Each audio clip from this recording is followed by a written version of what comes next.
Tiene la palabra el asambleísta Juan Lloret.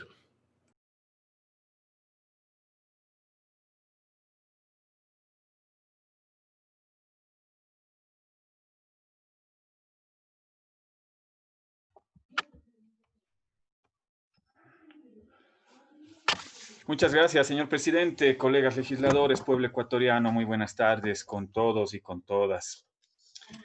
Con absoluto asombro, debo decirlo, señor presidente, al Ecuador le azota no solo la pandemia desde el punto de vista sanitario, sino también empiezan a salir a flote los casos de corrupción, señor presidente, en los hospitales, en las obras públicas, en las pocas obras públicas que se han generado, el direccionamiento precisamente de contratos en obras públicas y también sobre el manejo de la deuda. Con todos estos antecedentes, colegas legisladores y pueblo ecuatoriano, lo menos que existe en el país son dudas sobre el manejo de los recursos públicos y en medio de todo este escenario, ahora a 9 meses de la salida del gobierno, se pretende prácticamente a espaldas del pueblo ecuatoriano, bajo reservas de información o restringiendo la información, llevar adelante la venta del Banco del Pacífico. Más adelante, si quieren, me parece que es pertinente hablar acerca de la venta o no, la posibilidad o la evaluación de esa venta o no de este banco como banca pública. Lo que me preocupa es la forma y el fondo. La forma como hacen las cosas, justificando la reserva de información, acudiendo a la Ley Orgánica de Transparencia y Acceso a la Información, que básicamente se refiere a temas de restricción de información, sí, por supuesto, pero restricción de información por temas de seguridad nacional y de defensa. Esos han sido los argumentos jurídicos de la información que hemos tenido acceso, con los cuales se ha planteado precisamente esta reserva de información. A mí me parece que hay otros argumentos jurídicos que no se han utilizado dentro de la decisión que toma el directorio de la CFN. Y en lo de fondo, algunas dudas con respecto a la decisión del directorio de la Corporación Financiera Nacional. Primero, por los temas de negociación, supongo lo hacen, en un principio se había anunciado a 15 años, al menos eso es lo que trascendió a los medios de comunicación. Si es por negociación, si es por temas comerciales, supongo para buscar mejores condiciones o herramientas para sacar un mejor provecho para el Estado. La pregunta es, ¿se necesitaba estos 15 años de reserva?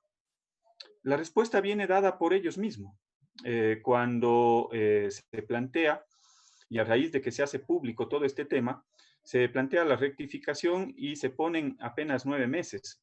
9 meses, entre comillas, pero lo que logran con esto es incrementar las dudas sobre la declaratoria de reserva de información, más aún cuando a todas luces este gobierno ha cogobernado con la banca. Siendo más claros, la banca ha gobernado conjuntamente con el presidente Moreno. Y ejemplos tenemos por doquier, señor presidente y pueblo ecuatoriano. ¿O acaso no es evidente las utilidades de la banca de 660 millones de dólares en el año 2019, en medio de una economía que decrecía el 0.5% o que tenía deflación del 0.7%? Se baten récord de utilidades en el país. ¿O acaso nos olvidamos del señor Eduardo Jurado, quien estuvo al frente de GEA y de los cobros indebidos, y que fue nada más y nada menos que secretario de la presidencia? Ay, por cierto, ya más adelante quizás daremos a conocer, porque ahora vemos que el señor Jurado, muy cercano y amigo del presidente de la República, ahora vemos que ha cambiado de giro de negocio. Ahora ya lo vemos y lo identificamos en la construcción de obras públicas y también con algunos cuestionamientos. Más adelante lo sacaremos, por supuesto, a la luz pública. O quizás la última y reciente ley humanitaria, que se plantea el 50% de los intereses cobrados a los ciudadanos, que pagamos los ciudadanos, se convierta en crédito fiscal para pagar menos impuestos y que la banca pague menos impuestos de los créditos otorgados en este año, señor presidente. Así de generoso ha sido la legislatura con este sector, o sobre todo con la banca. Y todos estos elementos que yo les acabo de detallar, precisamente lo que único que generan son dudas acerca de la operación que se está pretendiendo llevar adelante con el Banco del Pacífico. Y ahora vamos precisamente a los temas de pertinencia de la venta del Banco del Pacífico.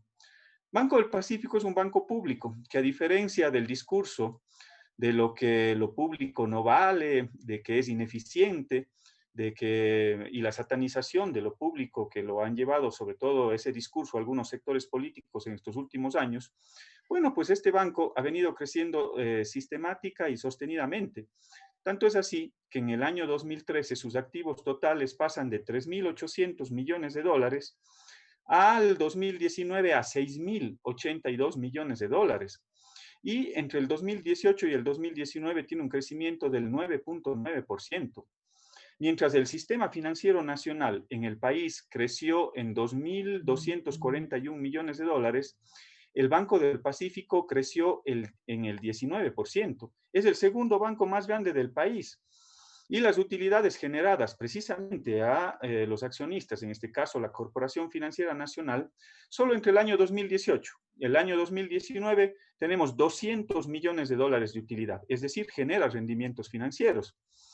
Pero el Banco del Pacífico, como banca pública, está cumpliendo un doble rol en la sociedad. Por un lado, la generación de utilidades o la generación de rentabilidades financieras, como yo les acabo de comentar, pero por otro lado, se podría empezar a hablar quizás de una rentabilidad social, que el concepto puede ser bastante abstracto en la medida en la cual viene de un sector como la banca. Pero creo que se lo puede desarrollar amparado en algunos argumentos y bajo el cumplimiento de un papel regulador del mercado, como lo que ha sucedido con Banco del Pacífico.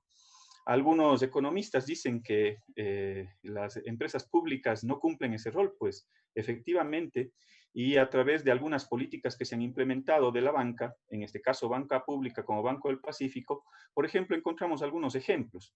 El financiamiento para viviendas de interés público al 4.5% de interés anual.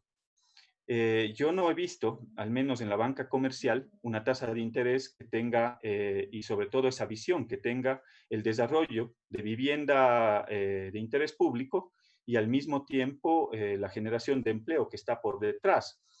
Tanto es así que en el año 2019 se han entregado créditos por 75 millones de dólares en este tipo de créditos de vivienda de interés público en 1.280 operaciones financieras. O el crédito educativo, quizás, que es de los más novedosos y últimos, sobre todo, cuya tasa de interés, si bien es cierto, no es de las mejores del mercado, están alrededor del 9%, yo creo que se podría hacer mucho más, pero se ha logrado colocar desde el año 2016 con fondos propios del banco 31.300 operaciones por más de 131 millones de dólares. Todo eso desde la banca pública. O el microcrédito, direccionado inclusive a su gran mayoría para la inclusión financiera. Incluso aquí se puede direccionar hacia una política de inclusión o desarrollar a un sector que históricamente ha sido marginado. Por ejemplo, en el 2019, Banco del Pacífico entregó créditos desde 300 a 1.500 dólares por 12 millones de dólares en 16.000 operaciones, pero sobre todo en un 58% a mujeres, muchas de ellas jefas de hogar. Entonces, con estos antecedentes, a mí sí me cabe una evaluación que es de fondo, en el sentido de la pertinencia o no de la venta de un banco que puede convertirse en una potente herramienta de desarrollo, de inclusión financiera e incluso de regulación del mercado, y que aparte al mismo tiempo puede generar desarrollos o rendimientos financieros. Por lo tanto, señor presidente, a mí me parece, y lo mínimo que tenemos son dudas los ecuatorianos con respecto a lo que se nos ha planteado de la reserva y de la venta en sí mismo de una banca que ha contribuido, banca pública que ha contribuido al desarrollo. Y les digo con total sinceridad de colegas legisladores, hay algunos ejemplos, otros ejemplos, inclusive en la práctica, como el cierre de empresas públicas, a los únicos que nos afectan es a los ecuatorianos.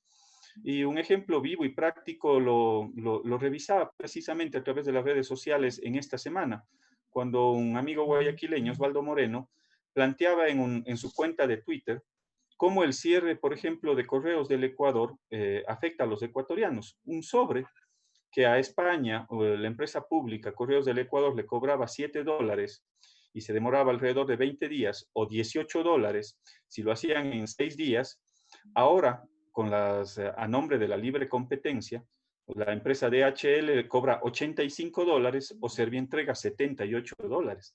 Al final, a quienes le terminaron afectando precisamente es al bolsillo de los ecuatorianos.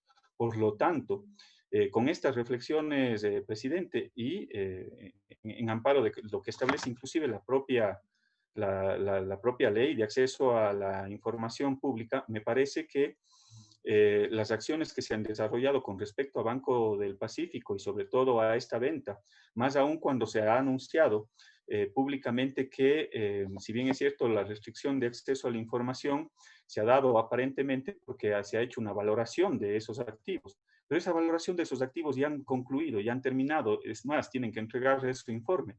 No cabe bajo ningún concepto la reserva de esta información cuando ya se ha cumplido con ese objetivo. Y quizás un interrogante al presidente del directorio de la CFN precisamente va atado en cuál es el papel de ese contrato con Bank of America, sobre todo en el sentido no solo de la valoración de esos activos, sino también se está planteando en ese contrato la venta o la gestión de venta a esta banca internacional. Me parece que es una de las dudas que tenemos los ecuatorianos.